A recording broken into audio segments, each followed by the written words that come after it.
Welcome to Sophia coaching centre. Last வீடியோவில் வந்து ப்ராப்பர்ட்டிஸ்லாம் பார்த்துட்டு இருந்தோம். எக்ஸ்பெக்டேஷன் அண்ட் வேரியன்ஸ் அண்ட் கோவேரியன்ஸ்லாம் பார்த்தோம். அதோட ப்ராப்பர்ட்டிஸ்லாம் பார்த்தோம். ஸோ கோவேரியன்ஸோட ப்ராப்பர்ட்டிஸ் தான் அதிகமாக கொடுத்துருக்காங்க. ஸோ அப் டு 11 ப்ராப்பர்ட்டிஸ் பார்த்துருக்கோம். நெக்ஸ்ட் ப்ராப்பர்ட்டிஸ் வந்து Jensen's inequality, that is expectation of G of X which is greater than or equal to G of expectation of X. ஜிங்கிறது என்ன அப்படின்னா is continuous and convex function of நான் ஐ with probability 1. For கான்கேவாக இருந்துச்சுன்னா, கான்வெக்ஸாக இருந்ததுன்னா இன்இக்வாலிட்டி இது மாதிரி வரும். அதே கான்கேவ் ஃபங்க்ஷனாக இருந்ததுன்னா E of G of X less or equal to G of E of X. So கான்வெக்ஸுங்கும் போது கிரேட்டர் ஆர் ஈக்குவல் டு வருது. அதே கான்கேவ் அப்படிங்கும் போது இங்கே லெஸ் ஆர் ஈக்குவல் டு வருது. ஸோ டிஃப்ரென்ஸ் பார்த்துக்கோங்க. நெக்ஸ்ட் வந்து ஒரு நோட் கொடுத்துருக்காங்க. E of X square is always greater or equal to 1 by E of 1 by X square. And then covariance of ax plus by, cx plus dy வந்து எப்படி எழுதலாம் கொடுத்துருக்காங்க. ac into sigma x square plus bd into sigma y square plus ad plus bc into covariance of x, y. So இதில் எது வேணாலும் formulas எது வேணாலும் வந்து உங்களுக்கு கொஸ்டினாக மேக் பண்ணலாம். அதே மாதிரி variance of summation i equal to 1 to n ai xi equal to summation i equal to 1 to n ai squared variance of xi plus 2 into summation over i summation over j ai aj into covariance of xi xj. I வந்து less than j condition. Next வந்து moments. Orth moment about a point a. Already momentsலாம் நடத்திருக்கோம். Moment about the point and moment about the mean இதெல்லாமே பார்த்துருக்கோம். So அந்த formulas தான் இங்கே கொடுத்துருக்காங்க. mu r dash அப்படிங்கிறது e of about the point அப்படிங்கும்போது இங்கே என்ன வரும், e of x minus a the whole power r. அதே வந்து ஆர்த் மொமெண்ட் அபவுட் த ஆர்ஜின்ங்கும் போது இங்கே பாயிண்ட் வந்து என்ன 0 ஆகிடும் இல்லையா, அதனால இங்கே வந்து வெறும் இ ஆஃப் எக்ஸ் பவர் ஆர் அப்படின்னு வரும். That is mu and dash அப்படிங்கிறது மீன், மியூ டூ டேஷ் அப்படிங்கும்போது மியூ ஒன் டேஷ் அப்படின்னா ஆர்க்கு பதிலாக 1 சப்ஸ்டியூட் பண்ணால் இங்கே என்ன வந்துடும், இ ஆஃப் எக்ஸ்னு வரும். எக்ஸ்பெக்டேஷன் ஆஃப் எக்ஸ்ங்கிறது நமக்கு என்ன மீன். அதே மியூ டூ டேஷ் அப்படிங்கிறது இ ஆஃப் எக்ஸ் ஸ்கொயர்ட் அப்படின்னு வந்துடும். இ ஆஃப் எக்ஸ் ஸ்கொயர்னா நமக்கு என்ன தெரியும், மியூ டூ டேஷ். ஓகேவா. நெக்ஸ்ட் ஆர்த் மொமெண்ட் அபவுட் மீன் அப்படின்னா எக்ஸ் பார் அப்படின்னு போடணும். மீன் எப்பொழுதுமே வந்து எக்ஸ் பார் அப்படின்னு டினோட் பண்ணுவோம். So mu r equal to about the point about the ஆர்ஜின்லாம் வந்து எப்படி டினோட் பண்ணுறோம், mu r dash.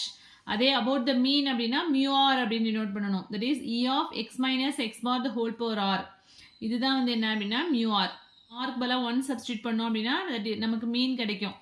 mean mu1 equal to e of x minus x bar that is equal to 0. ஏன்னா algebraic sum of deviation from their arithmetic mean is 0 அப்படின்னு ஒரு வேர்டிங்ஸில் ஒரு theorem பார்த்துருப்போம் ஃபஸ்ட்டே. ஞாபகம் வச்சுக்கோங்க, எப்போதுமே mu1 வேல்யூ வந்து என்ன அப்படின்னா 0. நெக்ஸ்ட் mu2ங்கிறது என்ன பார்த்துருக்கோம், e of x square minus e of x the whole square. Next ஒரு எக்ஸாம்பிள் கொடுத்துருக்காங்க. the expectation of a number when a dice is thrown is. ஒரு டைஸை த்ரோ பண்ணும்போது அதில் எக்ஸ்பெக்டேஷன் வேல்யூ என்ன அப்படின்னு கேட்டிருக்காங்க.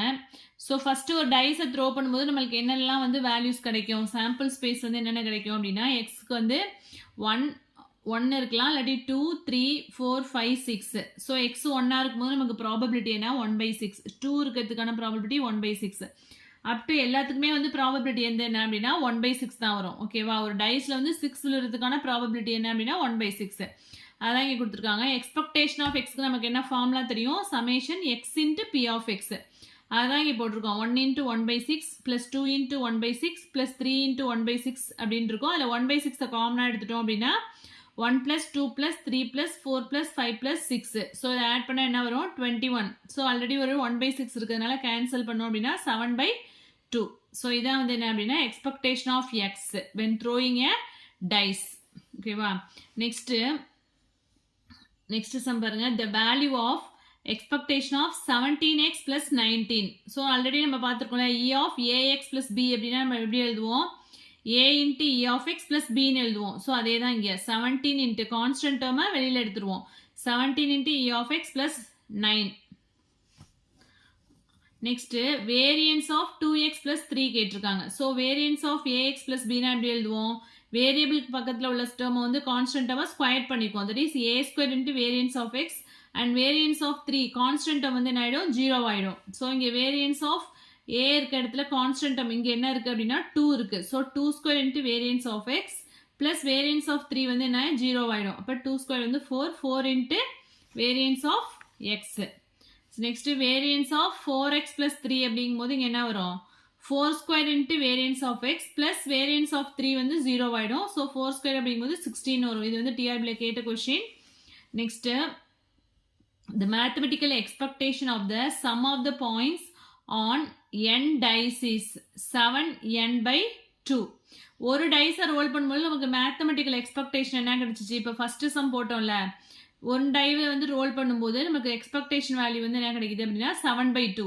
அதே 2 டைஸ் அப்படின்னா 7 into 2/2 அப்படின்னு வரும். அதே 3 டைஸ் அப்படின்னா 7 into 3/2 அப்படின்னு வரும். அதே மாதிரி n டைஸை வந்து ரோல் பண்ணும்போது நமக்கு வந்து எக்ஸ்பெக்டேஷன் வேல்யூ என்ன கிடைக்கும் அப்படின்னா 7n/2. ஸோ இது கூட கொஸ்டினாக மேக் பண்ணலாம். ஸோ n டைஸை வந்து ரோல் பண்ணும்போது மேத்தமெட்டிக்கல் எக்ஸ்பெக்டேஷன் வேல்யூ வந்து என்ன அப்படின்னா 7n/2. ஸோ இதில் 1 டைஸ் அப்படிங்கும்போது என்னுக்கு பதிலாக 1 சப்ஸ்டியூட் பண்ணால் என்ன வரும்? 7/2. ஸோ அந்த சம் தான் ஃபஸ்ட்டு போட்டோம் நம்ம. நெக்ஸ்ட்டு அதே the expected value of the product of points on n dice. இப்போ வந்து ஃபஸ்ட்டு பார்த்தது வந்து சம் ஆஃப் த பாயிண்ட்ஸ் வந்து 7n/2. அதே ப்ராடக்ட் ஆஃப் த பாயிண்ட்ஸ் அப்படிங்கும்போது நமக்கு என்ன வரும்? 7/2 the whole power n. ஒரு ஒன் டை வந்து ரோல் பண்ணும்போது expected value of the product of points வந்து என்ன வரும்? 7/2 தான் வரும். அதே 2 டை அப்படிங்கும்போது 7/2 the whole square அப்படின்னு வரும். ஓகேவா? இது ரெண்டுமே very very important. A fair coin is tossed until a head appears. Then the expectation of the number of tosses is. So ஒரு காயினை வந்து டாஸ் பண்ணுறோம், அதாவது அதில் ஹெட்டு விழுற வரைக்கும் நம்ம வந்து என்ன பண்ணிட்டு இருக்கோம்? டாஸ் பண்ணிகிட்டே இருக்கோம். So expected number of tosses. So எவ்வளோ நம்பர் ஆஃப் டாசஸ்க்கு அப்புறம் நமக்கு வந்து ஹெட் விழும் அப்படின்னு கேட்குறாங்க. ஸோ நமக்கு எக்ஸ்பெக்டேஷன் என்ன அப்படின்னா 1/p. ஸோ ஒரு காயினில் வந்து ஹெட் விழுறதுக்கான ப்ராபபிலிட்டி என்ன அப்படின்னா 1/2. ஸோ நமக்கு ரெக்கார்ட் எக்ஸ்பெக்டேஷன் வந்து 1/pங்கிறதுனால 1/pங்கிறது என்ன அப்படின்னா probability of getting head. So அதுக்குள்ள ப்ராபபிலிட்டி 1/2. ஸோ ரெசிப்ரோக்கல் 1/1/2ங்கும்போது நமக்கு என்ன வந்துடும்? 2. ஓகேவா? ஸோ நம்பர் ஆஃப் டாசஸ் வந்து என்ன அப்படின்னா 2. அதே மாதிரி ஒரு டைஸை வந்து த்ரோ பண்ணுறோம் அன்டில் 6 கிடைக்கிற வரைக்கும் டாஸ் பண்ணுறோம் அப்படிங்கும்போது அதுக்கும் வந்து நம்பர் ஆஃப் த்ரோஸ் என்ன அப்படின்னு கேட்டுருக்காங்க. சேம் அதே தான் 1/pன்னு போடுவோம். அதே டைஸில் வந்து நமக்கு ப்ராபபிலிட்டி ஆஃப் கெட்டிங் 6 அப்படிங்கும்போது ப்ராபபிலிட்டிங்க 1/6ன்னு வரும். ஸோ 1/1/6 அப்படிங்கும்போது இங்கே 6ன்னு வரும். அதான் இங்கே போட்டிருக்கோம். ஸோ நெக்ஸ்ட் சம் பாருங்க. The probability distribution of random variable x is x ஓட value 0 1 2 and p of x வந்து 5/16 10/16 1/16 கொடுத்துருக்காங்க. ஸோ நமக்கு என்ன ஃபைண்ட் அவுட் பண்ண சொல்லியிருக்காங்கன்னா மீன் அண்ட் வேரியன்ஸ். மீனுக்கு நமக்கு என்ன ஃபார்முலா தெரியும்? Summation x into B of x. X வந்து என்ன? 0 into 5/16 plus 1 into 10/16 plus 2 into 1/16. So LCM எடுத்து கேன்சல் பண்ணோம் அப்படின்னா நமக்கு என்ன வருது? 3/4. அதே வேரியன்ஸ்க்கு என்ன ஃபார்முலா அப்படின்னா E of X square minus E of X the whole square. Already E of X நமக்கு தெரியும். இப்போ இ ஆஃப் எக்ஸ் ஸ்கொயர் மட்டும் ஃபைண்ட் அவுட் பண்ணணும். ஸோ இ ஆஃப் எக்ஸ் ஸ்கொயருங்கிறது என்ன அப்படின்னா summation X square into B of X. So இதை square பண்ணோன்னா 0 தான் வரும். 0 இன்ட்டு 5/16 ப்ளஸ் 1 ஸ்கொயர் பண்ணாலும் 1 தான் வரும். ஸோ 1 இன்ட்டு 10/16 ப்ளஸ் 2 ஸ்கொயர் வந்து 4 இன்ட்டு 1/16. ஸோ எல்சிஎம் எடுத்து கேன்சல் பண்ணோம் அப்படின்னா 7/8 கிடைக்குது. ஸோ வேரியன்ஸ்க்கு வந்து என்ன formula? E of X square that is 7/8 minus E of X the whole square 3/4 the whole square. So simplify பண்ணோம் அப்படின்னா நமக்கு என்ன கிடைக்குது? வேரியன்ஸ் வந்து 5/16. ஓகேவா? ஸோ ரிசல்ட் கொடுத்துருக்காங்க பாருங்க. an event with probability of success as p is repeated until the first success, then its expectation வந்து என்ன அப்படின்னா 1/p. ஸோ இப்போ நம்ம போட்டோம்ல அதுக்குள்ள ரிசல்ட் தான் இது. அதாவது ஒரு காயினை வந்து டாஸ் பண்ணும்போது ஹெட் எவ்வளோ நம்பர் ஆஃப் டாஸஸ்லாம் நமக்கு ஹெட் கிடைக்கும். அதே மாதிரி காயின் டையை ரோல் பண்ணும்போது எவ்வளோ நம்பர் ஆஃப் ரோலிங்கில் வந்து நமக்கு 6 கிடைக்கும் அப்படின்னு கேட்டாங்கல்ல. அதுக்குள்ள ஃபார்முலா வந்து என்ன அப்படின்னா 1/p. நெக்ஸ்ட் வந்து மொமெண்ட் ஜெனரேட்டிங் ஃபங்க்ஷன். ஸோ இது வந்து நெக்ஸ்ட் வீடியோவில் பார்க்கலாம். ஸோ இதில் எதுவும் டவுட்ஸ் இருந்தது அப்படின்னா கமெண்ட் செக்ஷனில் கமெண்ட் பண்ணுங்கள். வீடியோ பிடிச்சா லைக் பண்ணுங்கள், ஷேர் பண்ணுங்கள், சப்ஸ்கிரைப் பண்ணுங்கள். தேங்க்யூ.